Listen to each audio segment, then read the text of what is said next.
හැම දිනාටම යහපත් දවසක් උදා වේවා. අපි හැම කෙනාගේම ජීවිතේ වටිනාම වස්තුව වන්නේ මනසයි. මේ මනස යම්කිසි කෙනෙකුට පුළුවන් නම් නිවරදිව සංවර්ධනය කරගන්නට ඒ කෙනාට ජීවිතයේ ඊ타ත්ම හොඳින් අවබෝධයෙන් ගත කරන්නට පුළුවන්කම ලැබෙනවා. හිතීම කියන එක, චින්තනය කියන එක, එහෙම නැත්නම් වෙනස් විදිහට තේරුම් ගැනීම කියන මේ කාරණා එක තමයි ඕනම කෙනෙක් වෙනස් වන්නේ. මොකද මේ මානව මොළය, මානව හිත කියන එක පුදුම විදිහට වෙනස් කරගන්න පුළුවන්. අපේ හිත අලුත් කරගන්නේ නැත්තම්, නැවුම් කරගන්නේ නැත්තම්, ඒක සංවර්ධනය කරගන්නේ නැත්තම් ඒක එන්නෙන් හැකිලෙනවා. ලෝතර බුදුරජාණන් වහන්සේගේ දේශනාවම තියෙන්නේ මනෝමූලිකවමයි.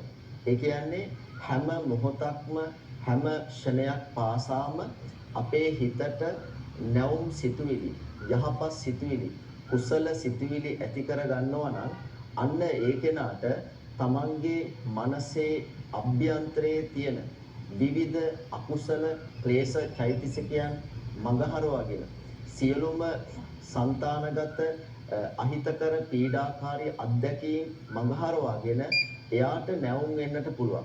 මොකද අපිට මේ ජීවිතේ එපා වෙන්නේ, කලකිරෙන්නේ අපිට මනස තුල විවිධත්වයක් ඇති නොවනකොට. විවිධත්වයක් කියන එක හැම මොහොතකම අපි ඇති කර ගන්නට ඕනේ. ඒ සඳහා බුදුරජාණන් වහන්සේ දේශනා කරන්නේ මේ මොහොතේ බලන දේවල් අපේ නිතරම බලනකොට ඒ බලන දේවල් එක්ක අවශ්‍ය හොඳ ටික, හොඳ අත්දැකීම් ටික විතරයි ගන්නට ඕනේ. ඒකට කියනවා දිට්ඨ අවස්ථාව කියලා.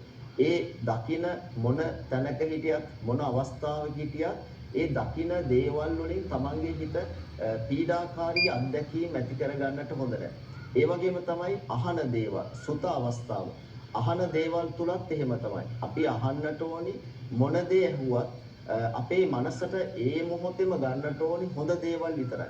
ඒ වගේම තමයි ජීවිතේ ගත කරනකොටත් අපි මොන විදිහට යහපත් අපේ ජීවිත ගත කරත්, ව්‍යාපාර කරත්, රැකී රස්සා සිද්ධ කරත්, ගොවිතැන්පත් කරත් මේ හැම අවස්ථාවකම අපේ මනස නැවුම්ම සතුටින් සහ තෘප්තිමත්ව ඒ දේවල් එක්ක ගනුදෙනු කරන්නට ඕනේ. ඒ වගේම තමයි හැම මොහොතකම ඊළඟ අවස්ථාව තමයි විඤ්ඤාත අවස්ථාව කියන්නේ.